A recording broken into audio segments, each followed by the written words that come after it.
my name is Riley Augustine, and I'm going to be presenting on the wonderful author, Janell Cannon. And I don't know if you know this quote from one of her books, but it is one of her most famous books that it's from. So it's, in a warm and sultry forest far, far away, there once lived a mother fruit bat and her new baby bat. And I don't know if anyone has read that to you, but it's from the famous book, Stella Luna, and that's a great children's book. And that was her very first book that she wrote in her whole series of books. She's a very influential author. So going on, who exactly is Janell Cannon? Well, she was born November 3rd, 1957 in St. Paul, Minnesota, so that's all the way up north, that's where it's cold. She is a very private person, and it was very hard to find a lot of information about her because she's very private with her life and she doesn't tell much. But from the resources that I found, it said that she did not go to college, so I'm pretty sure she didn't go to college. But instead, she graduated from high school when she was 18, and she moved to Southern California. And that's where she got her first job at a library. And she was a graphic artist. So that meant that she sketched, she did a lot of drawing, a lot of programs. And she actually started her own program for the summer reading in her library for the youth. And they learned a lot from her, and I'll get more into that in a little bit. But her whole career started up from being in the library. So Janell Cannon, she adored animals when she was young, but it was not the average cat and dog or hamster. She liked unusual animals, but she actually called them misunderstood animals. So those are animals that a lot of people neglect, they hate them, they think they're gross and creepy. But she had a really cool interest for bats, snakes, reptiles, moths, all these crazy animals that you wouldn't think that are cute, but she really thought that they were interesting. So she based her reading program on these unusual animals, and a lot of the kids, and even the adults, like the parents, got interested in these unusual animals. Well, I should say misunderstood animals. But they were really interested in these animals because not a lot of people thought they were interesting until Janell Cannon brought attention to these animals. But it sparked her idea for her first book, and as I said, her first book was Stella Luna. And she made that in 1993, that was her first book. And she made only 6 books out of her whole career over 11 years. She made Truck, A Fuzzhead Tale, Birdie is a really good one, I like that one. Crickwing, Little Yow, A Fuzzhead Tale, and Penduli is her last book that she made in 2004. And she wrote these books, as I said, in 11 years period, which is pretty quick compared to a lot of other authors.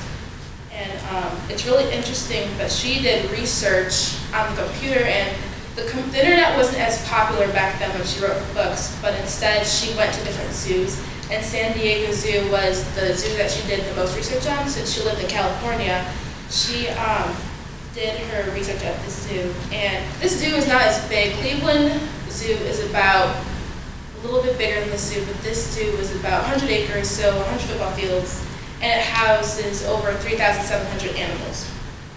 And it was really cool, but I did some research, and it said that Janell Cannon actually went to these zoos and got a behind-the-scene look at these animals. So she did a lot of videotaping for her book, Penduli.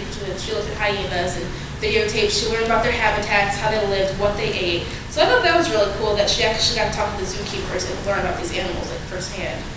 Back in the 80s, she created this interesting character. It's like a feline, like fuzzy animal that she created. And a quote from her was, "They were in my mind's eye and wouldn't go away." So it explains that even from the 80s, this book was made in the 2000s, but she still held on to this character because it was real memorable, and she liked this character that she created for one of her two of her books, actually. Currently, Janell Cannon just had a birthday. Her birthday was last month, and she turned 59. She currently resides in California. Since she is a private person, I don't know what she's exactly doing right now. She could be still traveling, going to schools, or reading books. That's what I think. But there was nothing recent that I found that she's still doing. But she still is alive. But she just probably enjoys her time in California. Just spends her time there relaxing. So, her first book I went into a little bit, but it is about a mother bat and her baby bat. and the baby bat actually gets lost and can't find its mother. So it goes with the family, joins with the bird family, and the birds are really different from Stella Luna. They fly differently, they eat worms, they eat bugs, and Stella Luna, she's completely different. She's a bat, she eats fruit, she doesn't really relate to these birds.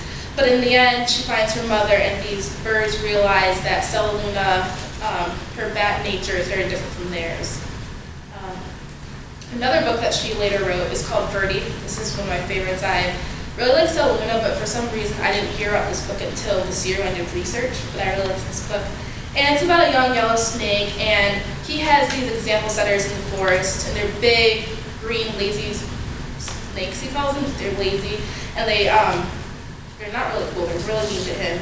And he does not want to turn lazy, he doesn't want to turn green like they are. So he does everything he can to stay active and to not turn green. But one day he wakes up and realizes that he has a large green stripe on him, and he freaks out. So he keeps moving around, he goes around the forest, he flings himself everywhere, and he wants to stay green, he wants to stay yellow. But eventually he turns green, and I'll get next into a really good quote, but he accepts himself for being green, and he likes that he's green now. So with Janell Cannon's books, you can incorporate them into the classroom. They are science, art, and reading-based books. And they teach a lot of life lessons, like bullying, change, love, friendship, and they have influences on the interest in unusual animals, not being afraid, and being yourself. In her book, Crickwing is about a cockroach that has a cricked wing, and he gets made fun of, and actually he is the bully. And it teaches kids that bullying is not a good thing. It's around the world, but it's just not a good thing that children should do. They should accept everyone for who they are. Change is a huge topic, in Birdie especially, that you have to deal with change. Kids don't understand change is normal, and they get really upset when things change in their life, and they have to get used to transitioning because change is just a thing that happens in life to everybody. Love and friendship go hand in hand, and in her books you can see a lot of the different relationships between the characters. They like each other, they get along well, they create good friendships with others. It teaches kids how to, be nice to others, respect others, as you want to be treated. Her influences are not being afraid, going out of your comfort zone, not being a follower but being a leader, being interested in all these cool animals that Janell Cannon has brought light to, and being yourself. And from Birdie, this really good quote is, "I may be big and very green, but I'm still me." So it shows that Birdie, even though he turned green, he still accepted himself for who he was. And going also into activities and lessons, her books, as I said, were based off of science.